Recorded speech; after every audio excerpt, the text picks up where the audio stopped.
Hai Smart Traders and Investor, kembali lagi bersama saya Kadek Mertayasa di channel IYUK Nabung Saham.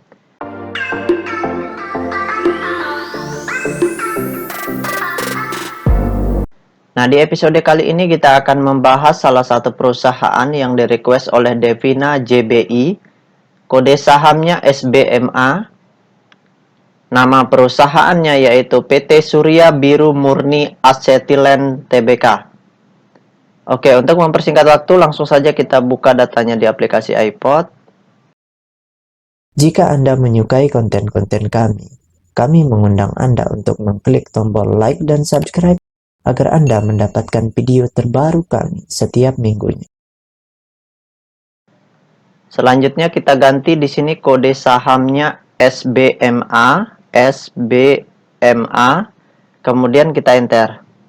Nah, berdasarkan grafik dari perusahaan PT Surya Biru Murni Acetylen ini, kalau kita lihat di sini ini perusahaan yang baru IPO sepertinya ya. Nah, harga tertingginya itu menyentuh di harga Rp560 per lembar selama setahun terakhir. Terendahnya sekarang berada di harga 154 ya.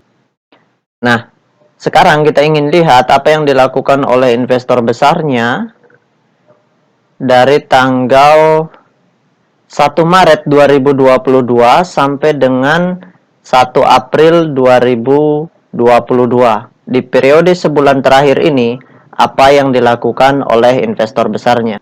Apakah di penurunan ini mereka akumulasi, distribusi, atau justru do nothing? Seperti itu. Oke, kita cek data broker summary-nya. Kita klik kolom Broksum ya. Selanjutnya kita ganti kode sahamnya SBMA.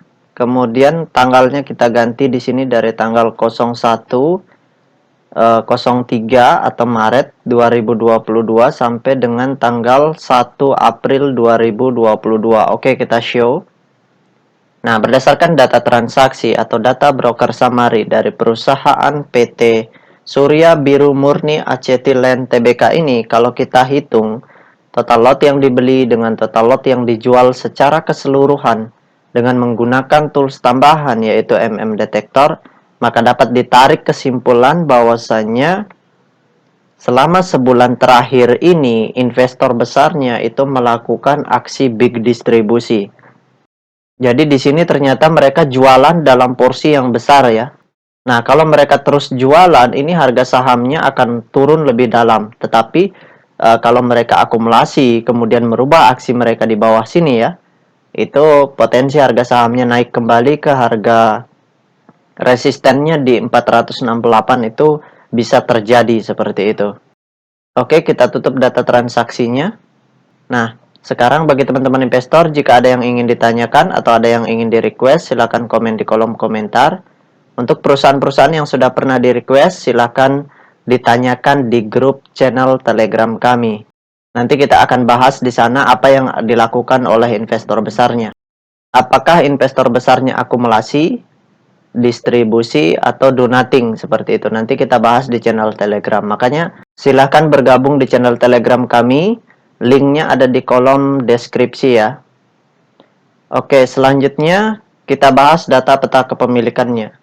Nah, berdasarkan hasil riset yang saya lakukan dengan mengumpulkan data-data dari SRO Bursa Efek Indonesia dan data-data dari sekuritas, maka dapat ditarik kesimpulan bahwasanya perusahaan PT Surya Biru Murni Acetylen Tbk ini, kalau kita hitung, 30% sahamnya telah dicetak dalam bentuk scriptless.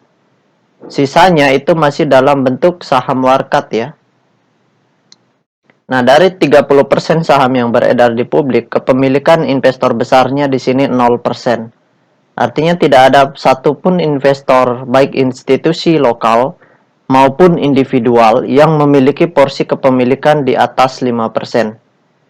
Tentunya di sini ada investor-investor individual maupun institusi yang memiliki porsi kepemilikan di atas 2% dan di bawah 5% seperti itu. Itulah yang kita sebut sebagai investor semi retail. Nah, sedangkan kepemilikan investor retail di perusahaan ini sangat besar sekali. Nah, ini yang menjadi masalah. di mana porsi kepemilikan investor retail di perusahaan ini yaitu sebesar 75%. Nah, kalau kondisinya seperti ini, berarti investor semi retailnya itu sudah distribusi semua. Sebagian besar mereka sudah distribusi. Dan ini setelah jatuh harganya seperti ini akan sulit harga sahamnya naik kalau investor semi retailnya tidak mau akumulasi seperti itu. Karena retail-retail yang sudah punya barang yang banyak di sini, itu mereka tidak mungkin mau markup harga, mereka tidak punya cash untuk markup harga. Kalaupun mereka punya, itu resikonya sangat besar. Ketika mereka markup dihajar sama retail yang lain, itu mereka akan rugi besar di sini. Jadi resikonya sangat besar. Jadi sebaiknya kalau seperti ini keadaannya, untuk retail-retail yang nyangkut, ya mau tidak mau kita harus sabar menunggu sampai nanti terjadi right issue. Ketika terjadi right issue, ada investor besar yang mengambil alih porsi kepemilikan. Nah, pada saat itulah kita tunggu mereka markup. Ketika mereka markup, barulah pada saat itu kita bisa keluar seperti itu atau menjual perusahaan ini seperti itu. Hanya itu jalan satu-satunya, atau jalan yang kedua Anda pilih yaitu cut loss.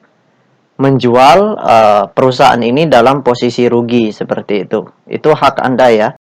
Nah, itu saja yang dapat saya sharingkan untuk Devina JBI. Sekali lagi bagi teman-teman investor, jika ada yang ingin ditanyakan atau ada yang ingin di-request, silahkan komen di kolom komentar. Nanti saya akan buatkan videonya secara khusus. Untuk perusahaan-perusahaan yang sudah pernah di-request, itu kami tidak akan bahas ulang lagi, kecuali ada perubahan peta kepemilikan dalam porsi yang besar. Jadi, silahkan bergabung di channel Telegram kami jika ingin mengetahui aksi investor besar selanjutnya, seperti itu, atau aksi semi retail selanjutnya. Linknya ada di kolom deskripsi ya. Baik teman-teman investor, see you next time. Salam cuan selalu.